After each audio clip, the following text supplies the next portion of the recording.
என்ன நடக்குதுன்னே புரிய மாட்டேங்குது நமக்கு ஒரு மகாநதி சீரியலில். ஒரு பக்கம் வந்து பார்த்திங்க அப்படின்னா வந்து குமரனை வச்சு குமரன் வந்து இன்னொரு பொண்ணோட டான்ஸ் ஆடிட்டு இருந்தார் அப்படின்னா அது என்னோட கோ ஆர்டிஸ்ட்டுங்கிறாரு. உடனே வந்து கோ ஆர்டிஸ்ட் ஆகும் நான் பார்த்ததே இல்லை சீரியல்னா புதுசாக வந்திருக்காங்கன்னு சொல்லிட்டு சமாளிச்சுட்டு போயிட்டார். அவர் மாதிரி கெத்தாக இப்போ சுற்ற ஆரம்பிச்சிட்டாரு. இந்த விஷயத்தை விஜய் கிட்டலாம் சொல்லிவிட்டு சர்ப்ரைஸாக நான் வந்து இந்த காம்படிஷனில் டிவியில் வரும்போது தான் நான் வந்து சொல்லுவேன் கங்கா கிட்ட அப்படிங்கிறாரு. அதே மாதிரி அடுத்த ரவுண்டில் மேடையில் ஏறி பேசும்பொழுதும் வந்து நான் கொடைக்கானல் வந்திருக்கேன்னு சொல்லிட்டு என் மனைவிக்காக பணம் சம்பாதிக்கிறதுக்காக தான் இந்த இதுக்கே வந்தேன், இந்த ஈவெண்ட்டுக்கே வந்தேன், நான் நடிக்கிறது வந்து என் பேஷன்லாம் கிடையாதுங்கிறதெல்லாம் சொல்லிட்டு இருக்காரு.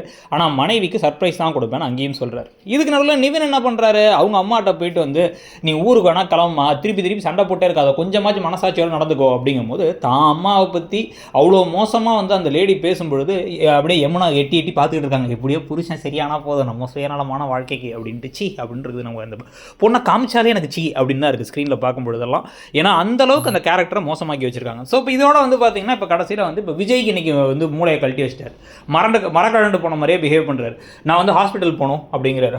ஆஃபீஸ் போகிறதுக்கு முன்னாடி நான் ஆஃபீஸ் போகிறேன் அப்படின்னு வந்து காவேரி சொல்ல, நீ ஏன் கூட வரலையா, சரி ஓகே ஏன்னா நிறைய உனக்கு வேலை கொடுத்தேன்னு நினைக்கிறேன், நீயே கொஞ்சம் முடிஞ்ச வரைக்கும் செய், மிச்சதெல்லாம் நான் பார்த்துக்கிறேன், நான் எப்படி இருந்தாலும் நான் வந்து வெண்ணிலாவை பார்த்துக்கணும்ல அப்படிங்கும் போது இவங்க அப்படியே அமைதியாகிடுறாங்க. இவங்க அமைதியாகிட்டாங்கிறத கூட புரிஞ்சுக்க முடியாத முட்டாளாக மாறிட்டாரா விஜய்ங்கிறது நமக்கு புரியல.